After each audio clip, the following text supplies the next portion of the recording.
This happened 2 weeks ago when I was on vacation. I was asleep. It was around 2 a.m. and my mom called me and woke me up. She was crying and I knew something really bad had happened. And she said, "Someone caught your car on fire. I'm so sorry. I have to go. The police are here." That is a Twitch streamer known professionally as Just Foxy. It's Kylee Carter is the streamer. And if your car is set on fire, there is no circumstance under which that's not terrifying. But somehow this particular way that it happened, the reason that it happened is even worse, because the person who allegedly did this drove 700 miles to the streamer's house 2 weeks prior to that video upload. They're just releasing details about it now. While Carter had been on vacation, security cameras catch the man walking up to the car, placing a brick and a big pot on the hood, and then setting whatever fluid or substance was in the pot on fire. We actually have a bit of the footage that was released by Kylee Carter. You can see that right here. I saw my car in flames. That's the first thing I saw. I just couldn't believe that I was watching my car that I worked so hard for just burn. Now, apparently the fire didn't only consume the car. According to Carter, it spread, it hit a fence, and eventually ended up burning the side of the house. So at that point, you're legitimately afraid that your entire house is gonna burn up. People could have been injured or killed at that point. Her mom and her pets were inside the house when this actually happened. Now, of course, she had been on vacation. No word on whether the stalker knew that. But she did say the person who did this to me is arrested and the police are handling everything. That's honestly the most important thing, which is definitely true, but that is terrifying. Like, the person who can set your car on fire can purposefully set your house on fire. He could have set the whole thing on fire. She could have lost family members because this person drove a significant portion of the way across the country to do this. It's terrifying stuff.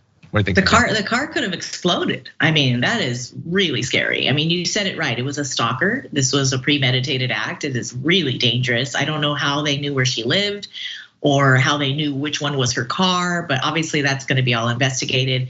When you're, and you know this, John, when you're a public persona, you're really vulnerable and it's scary.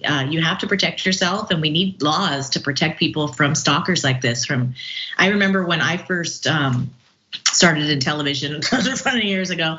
I had a stalker follow me, and there was literally, and this is like 2007, and there was no laws to protect me from someone that I didn't know without me getting a restraining order, which had to list my address and my work address so they would stay away from it. They didn't have those addresses. So in order for me to protect myself from that person, I had to provide them. So now laws are shifting, but I really hope that this person goes behind bars. They are very, very dangerous. Someone that is willing to do that is full of hate and is not mentally well. Yeah, it's obviously there are a lot of upsides to having a following. There are a lot of Twitch streamers who are desperate to have the sort of following that she might have, but there's a lot of downsides.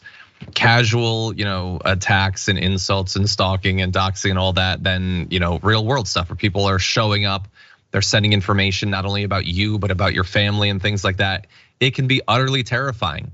And I don't know what the solution is. Like, this is not like the first time this has happened. I read about, there was a couple who had a podcast, and a guy, they were in like Oregon or something, and a guy drove up the coast to their house and killed both of them. I have no idea why. This person was obsessive and out of their mind. And I don't know that there's anything that you can do to get through to people who have that in them.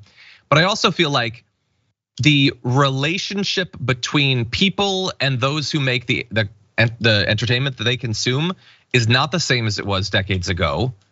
Kids like have favorite streamers that they can message directly. I was never messaging the people I watched on TV when I was 10 or whatever. And thank God, by the way, but now you can. And so is it time for some sort of, I don't know, like training or education about, what the bounds should be on those sorts of relationships? Can we potentially avoid a little bit of this, by talking to kids when they're younger? I feel like there's a lot of like social education that needs to catch up to the technology situation that we have. And the laws need to catch up. We need to be able to protect privacy for people who are public personas. We need to be able to hide their addresses or records, whatever it is, because a lot of that stuff you just pay a fee and you can find people's addresses online, all kinds of stuff. If they own a house, a lot of that stuff is public record and you can find it. So we need to really, it's one thing, and I don't know if this has ever happened to you, John, if somebody runs into you in public and you're with your family or whatever having dinner and they recognize you either in a positive or a negative experience, that's like you're kind of insulated. But when it's at your home, when they come to your house, that is scary. Yeah, I've almost never, I think I one time had a guy who recognized me and it wasn't positive. It's almost always positive because I am very likable. But for other people who do controversial stuff, yeah, that could be scary. And literally anything involving your home, like that's obviously not acceptable. But yeah, I feel bad for her. It's not a streamer that I had been familiar with, but she has a very big following.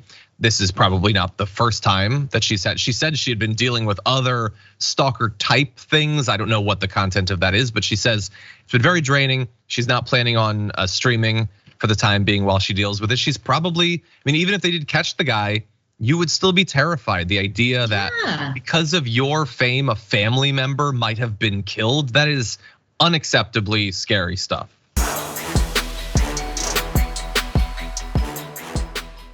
For more political news breakdowns, interviews, stories of activism, and me trying my hardest to care about the occasional big celebrity news story, subscribe to our YouTube channel at youtube.com/thedamagereport. And you can ring the bell wherever it is so you don't miss anything.